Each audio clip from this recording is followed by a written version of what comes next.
Hello YouTube family, welcome to Mrs. Koi Style. Today I am going to be sharing with you my designer shoe dupes. I'm going to jump right into trying on these shoes and giving a full overview of each shoe, and then I'm going to come back at the end and talk to you about my rationale for choosing dupes over the actual designer. I hope that you'll enjoy.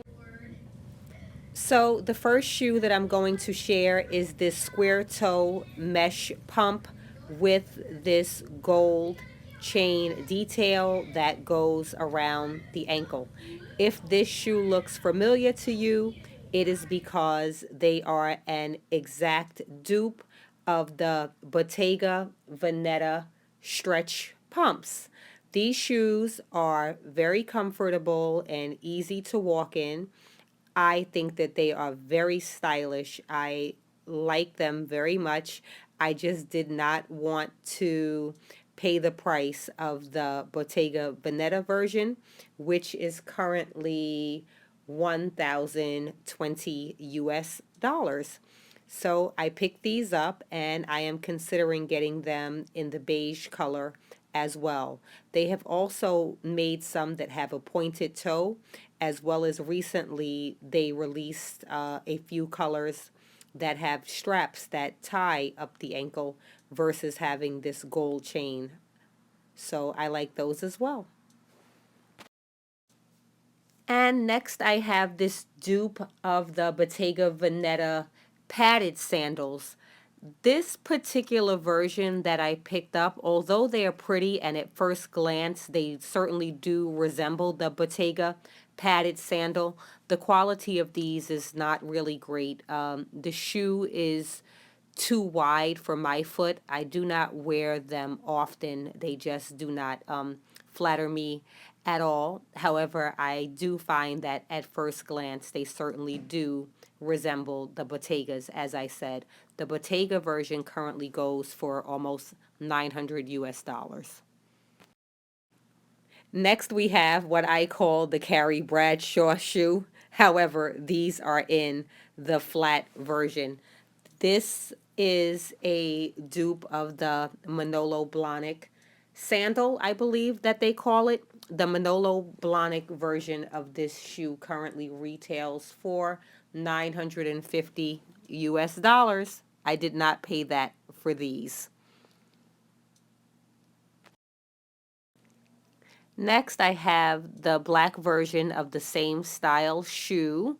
I believe I picked these up from DSW a couple of years ago.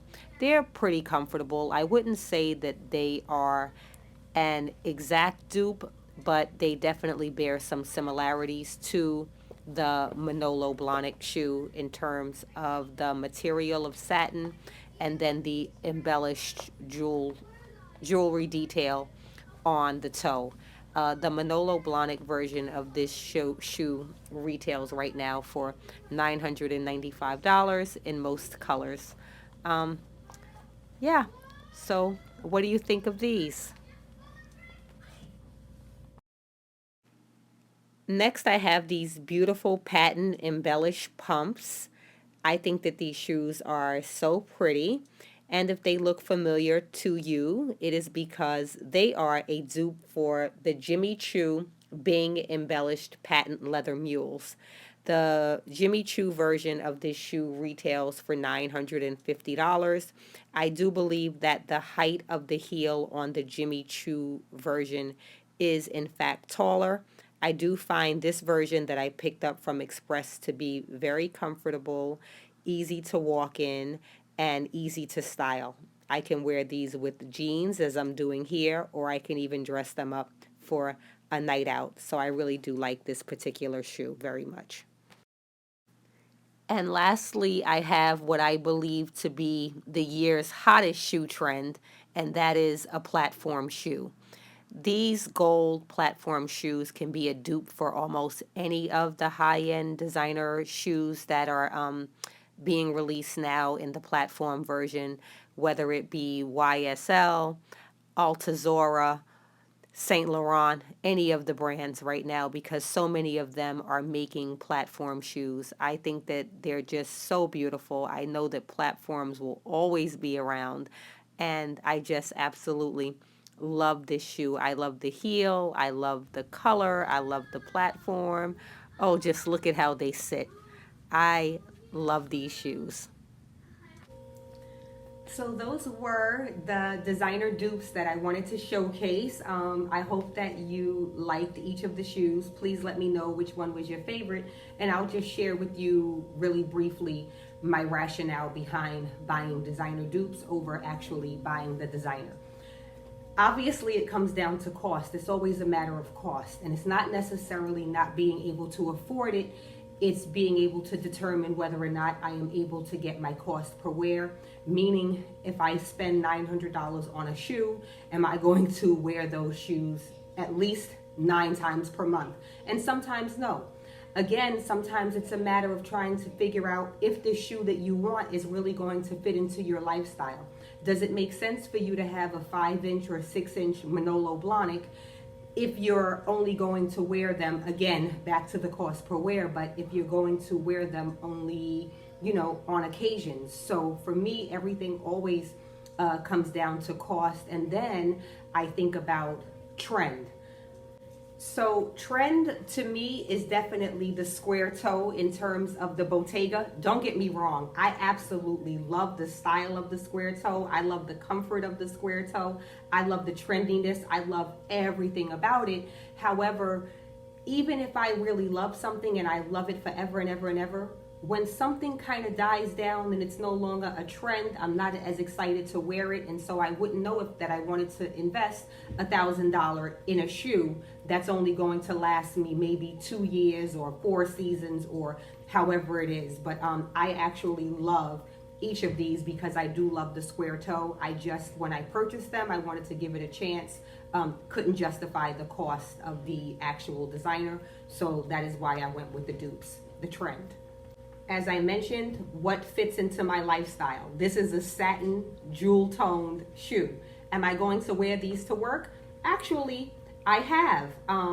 To be honest with you, these are actual shoes that I would invest and pay the full designer price. I would not pay the full designer price for the slipper. I would never wear slippers often enough to be able to justify that price. However, in the higher heel height, I would definitely be able to justify purchasing these. Not in this color. I'm not a fan of a black shoe. Well, I'm not a fan of this. I'm not a fan of this combination, the black with the jewel tone necessarily, but I would certainly buy a Manolo. We know that it's a classic. I just needed to determine whether or not it would fit into my lifestyle. And since I purchased these approximately 3 years ago, I have gone on to purchase a pair of Manolos. I did buy them on sale because I will not pay full price for anything. So again, whether or not the shoe fits into my lifestyle is a determiner as to whether or not I would try a dupe instead. This beautiful silhouette is a very classic style. However, it's a mule, and I do not know how comfortable I am with wearing mules, how often I would wear mules. And when I saw these, I just fell in love with them. I saw these, I found these at Express, and then actually after I had them for a few weeks is when I realized that they were a dupe for the Jimmy Choo. These, although they are in a classic silhouette and I love them, I think they're absolutely beautiful because they are in fact a mule, and I do have a mule in another designer brand that I really do not get a lot of wear out of. I was happy to be able to get the dupe because I know that I would never be able to justify the cost per wear.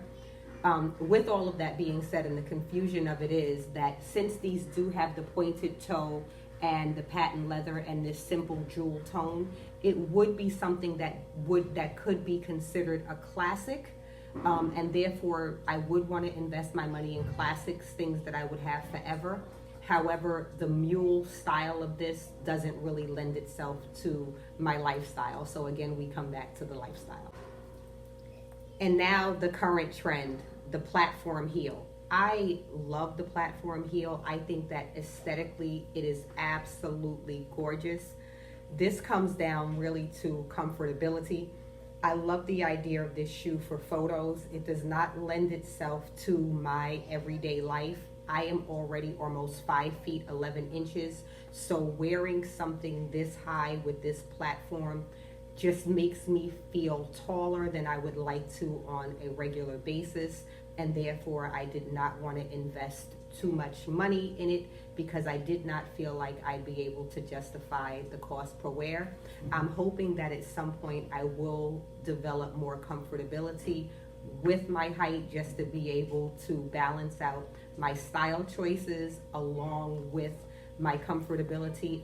I know that I will be investing in more platform heels. I'm not sure whether or not I will choose another dupe or go designer, but that is the reason that I chose these platforms as a dupe instead of going with the designer, because of what I've known my comfortability to be for the past few decades. But I absolutely love these. So please share with me, have you ever selected a dupe? Do you choose dupe ready to wear? Do you choose dupes for shoes? Do you choose dupes for any bags? And if so, please let me know your rationale. And if you haven't, has this video inspired you to do so? Please let me know. I am going to add links to absolutely everything that I discussed that is still available in the description box. And also, if you follow me on Like to Know It, in that account, you will be able to find links to everything that I wear and everything that I show in my YouTube videos. I thank you for joining me today. Please do not forget to give this video a thumbs up. Subscribe if you haven't, and hit that bell notification so that you never miss a video.